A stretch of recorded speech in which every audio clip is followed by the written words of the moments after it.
Viva Las Vegas! Wait, that doesn't sound right. Villa Le Mexico? Mexico? Villa Le Mexico? No, that's not right either. Viva la... Viva la Amigo! Amiga. No. Viva la Amiga. Greetings and salutations. Welcome to another video, I guess. So today's discussion is on Viva Amiga, the story of a beautiful machine.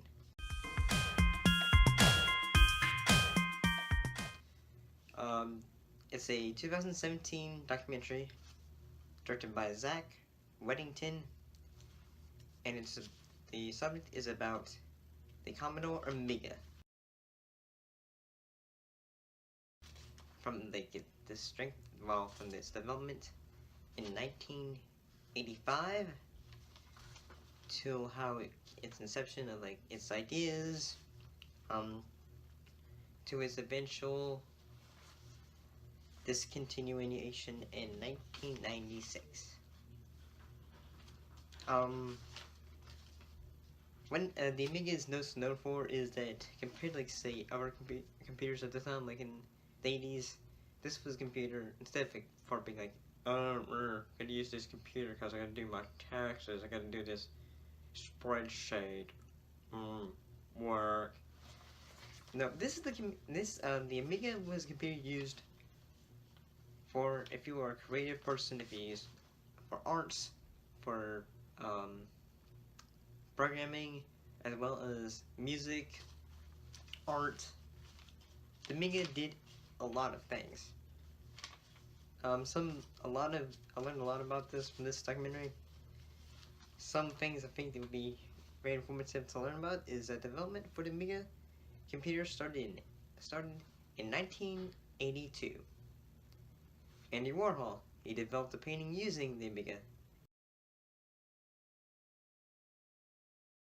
in front of an audience at the release of the Amiga.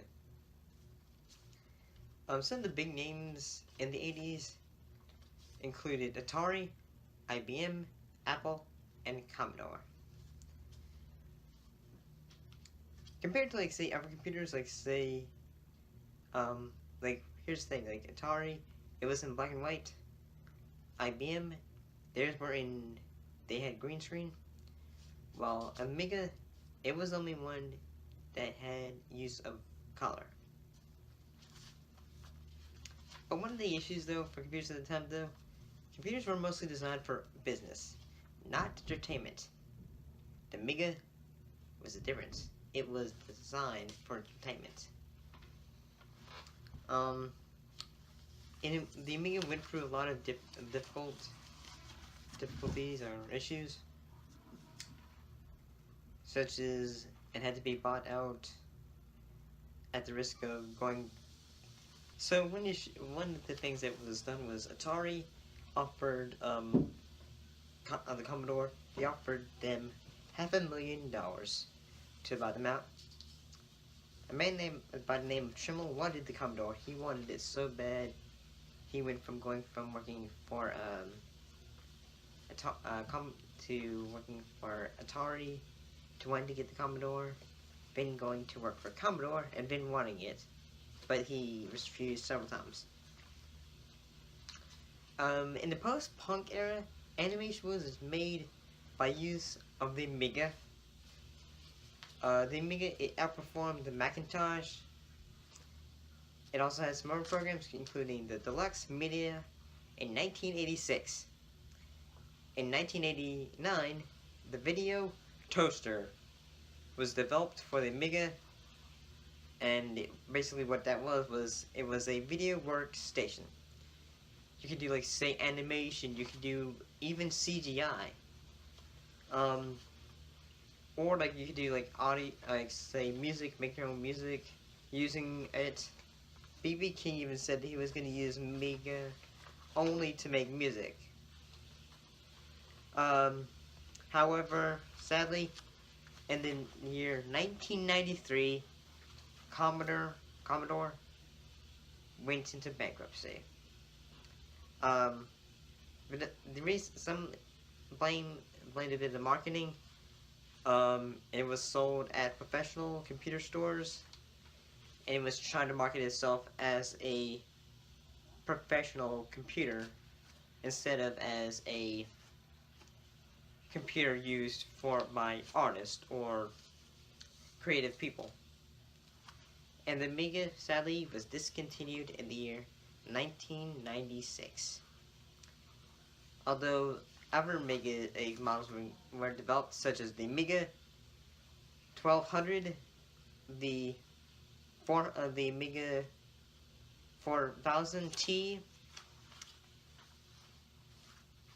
Amiga was sold to Gateway in 2000, who later became Gate. They sold it in the year 2000 to a private company who currently develops software for the current Amiga OS. Some other bit of music was also developed using the Amiga, known as chip artists. They basically use like sounds like the retro sounds that the Amiga could developed, and the Amiga is still going strong today. People are still buying it, and to be honest, this documentary has actually made me actually want to go and purchase a Amiga. To be honest, I mean, with all the stuff you can do on it, who wouldn't want to buy an Amiga computer? Like, why aren't we using Amigas today? I mean, it certainly sounds a lot better than, like, say, Apple. I mean, if you can make like animation and CGI using an Amiga, and it's like a lot easier than like what you would use like on say Blender. Why are we doing that? Sign me up.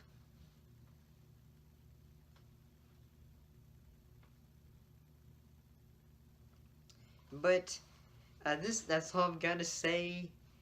Hopefully you found this informative and are interested in checking out this documentary. I'm glad this was one we got to discuss. Thank you for watching, and I'll see you next time. Bye-bye.